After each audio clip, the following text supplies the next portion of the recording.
Ben Stills, National Football Show. Our friend Mike Gullick is going to join us at 5:30 Eastern Time. Don't forget, tomorrow, we got kind of like a who's who show tomorrow. We got Gary Sheffield joining us, and we have George Foreman joining us. George got a brand new movie out, and I think it's all about his journey towards winning back the heavyweight championship of the world. I was there that night when he knocked out Michael Mora, and it was just one of the most iconic moments I will ever remember, being in that building at the MGM Grand Garden, was being there and watching George Foreman knock Michael Moore out. Unbelievable, man. And Gary Sheffield, be ready, man, because you don't know what Chef's going to say. You know he's related to Dwight Gooden. And Gary Sheffield, I believe he's from Tampa because that's where I met him. And I met him when I think he was playing with the Yankees. And we would get him on the program. And Sheffield just loved the show, man. He loved coming in there. He would bring Dwight Gooden in. And man, Doc Gooden, what a sweetheart of a guy. Love Doc Gooden. A lot of demons in his life. And I've never seen anything like it. Davey Johnson was a friend of mine as well. And I got a chance to be friends with Strawberry and Dwight Gooden when I was in Tampa. And those guys, I believe, if I'm not mistaken, I think their minor league is Port St. Lucie. I think that's where the Mets are. And they would stay in Tampa for a little bit. But absolutely, man, just really an iconic guy, Gary Sheffield. His kid's a pretty good ball player too, by the way. So hit the like button. Mike Gullick will join us, Port St. Lucie. Thank you, Jesus. Mike Gullick will join us at 5:30 Eastern Time. That'll be at the bottom of the hour. Now, I agree with many of you guys. I think CBS does it. They have it in for the Eagles. And I think the reason that they have it in for the Eagle players is because, in my opinion, I think that they know that they get more clicks on Dallas Cowboy content. Don't you notice that all the national shows have Cowboy stuff, New York stuff, the Jets, shit like that?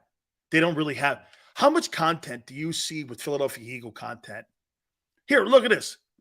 How much content do you see with the Bengals? How much content? The Chiefs are the story. But, dude, I could tune on any show, and it's Cowboy content. And the Chiefs are in a dynasty run. It's a dynasty run. And but okay, JM, Fox doesn't cover the Eagles. They cover the Cowboys. They cover the Dallas Cowboys. Fly goes, I see a lot of Eagle content. Really? Where? What Eagle content did you see today? What possibly?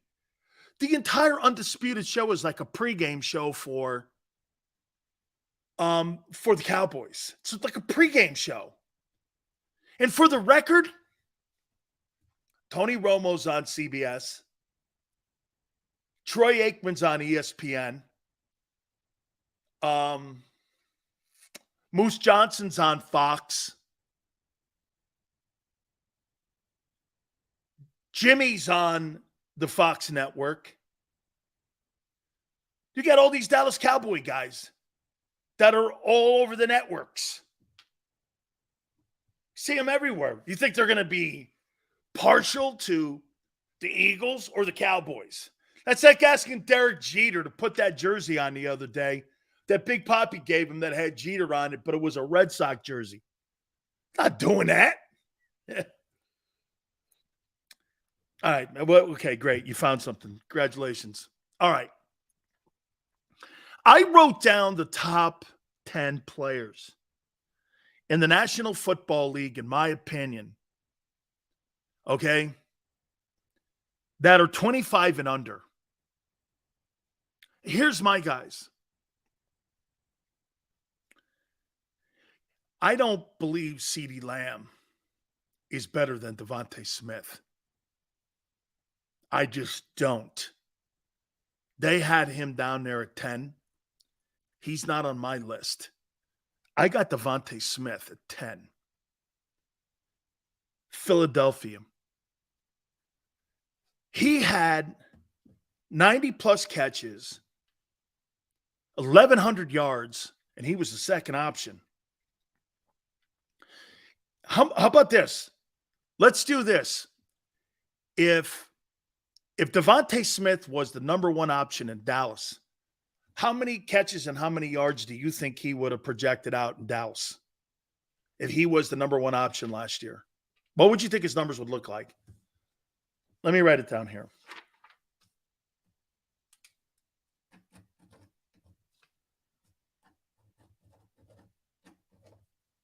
I think that's fair. What do you think his numbers would be in Dallas if he was the number one option, Devontae Smith, last year? I had 110 catches, 1,300 yards, and 10 touchdowns. That's what I had him at. Because I don't think CeeDee Lamb's better. CeeDee put up pretty much the same kind of numbers. I think Devontae in that offense would have put up the same numbers that he did. That guy, the first 9 games of the year last year, CeeDee Lamb, I think that guy last year, I think he was, I didn't, did he have 100? Did CeeDee Lamb even have 100 yards in the first 9 games of last year? I don't remember that. At number 9, I got Tristan Wirfs, Tampa Bay offensive tackle. I know he was injured a year ago. He is a spectacular player. Right now, I would have to say that Tristan is probably better. He's better than Jordan Mailata. Okay. But Mailata has, see, what makes you know this? He's better than Mailata. But Jordan Mailata has so much room to learn. Dude, he's learning the position. Not just learning the technique. He's learning the position. Dude, Wirfs is an all-pro. He's a superstar player. You're wrong. He's not better than him. Okay? He's not. He's not a better player. Nobody in their mind would think that Mailata's better than Tristan Wirfs. Nobody. Only in Philly. At number 8, Patrick Surtain, Denver, cornerback. Tremendous player. Does such a great high-low technique. Works the sidelines great. Cuts the corner off. Has like closing speed. Such a good football player. One of the better Nick Saban players, too. Okay? Really, really a tremendous player. See, CBS has this crazy list. I don't. Number 7, I have Sauce Gardner. New York Jets, cornerback. Whew. If this guy keeps doing what he's doing, he'll be Darrelle Revis. He's got Darrelle Revis all over him. He's got Darrelle Revis and a little bit of Stephon Gilmore. He's a fine-looking. I swear to you guys, I thought he was good. But then again, I looked at the Cincinnati team, and then I looked at the players that he played against, and I didn't see a lot of top-flight teams that those guys played against. So I was a little concerned about the competition. But then when I watched Sauce Gardner play, man, he blows you away when you watch him play. Fly goes, he holds a lot. That's what corners do, man. You see, you got to remember something, Fly. You could call holding on a corner every single play. But the more respect you get, the less holding they'll call. That's by design, Fly. That's by design. It's all by design. Don't forget, Mike Golick, bottom of the hour, 5:30 Eastern. Tones like this, dude, everyone holds every play. Absolutely, man. Offensive linemen, corners. What, you don't think Micah Parsons holds on to the guy from Baltimore coming off the line of scrimmage, or holds Kittle coming off the line of scrimmage. Those guys hold every play. It's all good. It's by your respect. Remember what we talked about with referees? Dude, Gardner's going to go in this year, and they're going to call less holding penalties on him because they're going to think he's doing the right job. Okay? All holds are created equal. Hey, as far as I'm concerned, it ain't holding until you get caught. When you get caught, it's holding. Number 6, I got Justin Herbert, LA Chargers quarterback. Okay? Key position. He's 25 and under. Tremendous ball player. Number 5. These are my top 10 25 and under NFL players. I got Micah Parsons here. Dallas, edge, linebacker, whatever you want to quantify him as. I think Parsons, again, has to just be more consistent. Here's the one thing. Again, he's a superior player to Hassan Reddick. And he's a superior complete player to Reddick. Reddick is by far a superior pass rusher. Okay? He's a superior pass rusher. But Parsons is not one-dimensional. Okay? Hassan Reddick, I have to always make sure that I add this to it because it's not a fair evaluation of Reddick if I don't add this. The one component, though, he may not be the best tackler. He may not be the best cover guy on tight ends or backs. But the one thing that he does do exceptionally well, he's around the ball a lot. And he does create turnovers. So you have to add that in when you're saying he's not the complete player that Parsons is, because he's not. However, you could make the argument that Hassan Reddick makes bigger plays in a year than what Michael Parsons will. You could make that. Okay? Like, I don't know how many times I've seen fumble recoveries and caused fumbles by Reddick and big sacks and big moments. And I don't know I see that so much with Parsons. You look at the end of the year, you're like, yeah, he can cover tight ends. Yeah, he's good at getting out on the outside and getting backs down. He's good at that. Reddick's not good at that. He's not good at that at all, actually. But he's got to get credit for creating splash plays. Okay? See, that is a spectacular comment that Tone just gave me. Led the league in forced fumbles and third down sacks. Enormous big play capability. See, here, if you want to say this about Reddick versus Parsons, who's a guy that makes more impact plays in a game? Michael Parsons or Reddick? Reddick. Forced fumbles, led the league.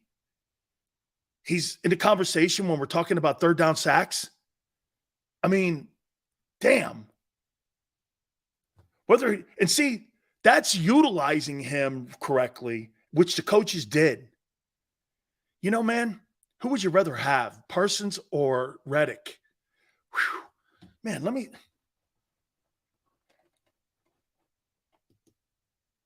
Reddick led the NFL in third down sacks and led the league in forced fumbles. Man, that's goosebump shit. That is really special.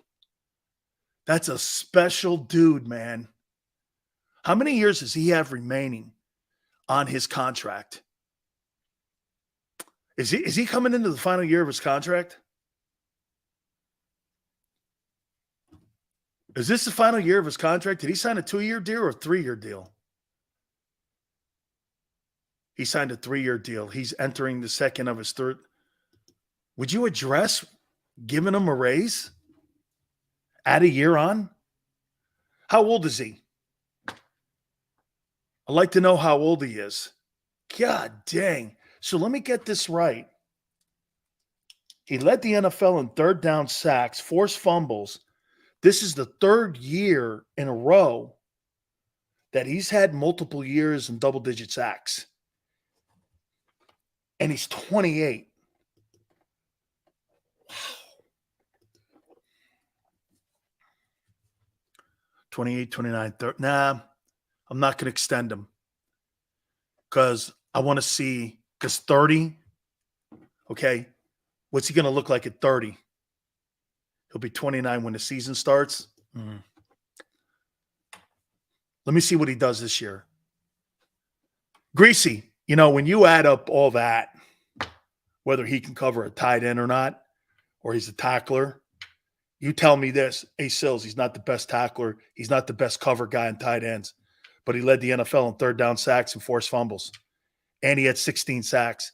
Man, I don't know how he didn't get more juice for NFL Player of the Year defensively. I don't know how Parsons got that over him where, I can't believe Josh Sweat's 26. No. Josh Sweat seems to me like he's 30. Dude, what a game-changing football player. Here, when you dissect what he did a year ago, I couldn't have been more wrong about a guy. And the reason is because it was his third team in 3 years. And you start to say this, well, geez, what the hell, man? Why would you pass on a double-digit sack guy? Do you know any double-digit sack guys that are out there in the open market right now that are free agents? Can you tell me one that's a double-digit sack guy that's a free agent right now that's on the open market? Is there one? You usually, and get this, he wasn't traded. Okay, he wasn't traded. That's not what happened. At number 4, 25 and under, Big Sil's top 10 NFL players. I got Jamar Chase, Cincinnati wide receiver. Tremendous player since he came out of LSU. Boy, I'll tell you something about Ed Ogeron, man. They put out some big-time ball players down there at LSU. LSU's on a pretty good run right now, too, aren't they? I didn't know Yannick had 9.5. That's pretty good. I think he's too pricey. I think he's going to want $12, $13 million. I don't know. On June 27th, Jamar Chase, just a great football player. What's that guy going to look like when his rookie contract's up? I got Nick Bosa, third, San Francisco edge rusher. Tremendous edge rushing player. Impactful, rangy, gets around the hula hoop.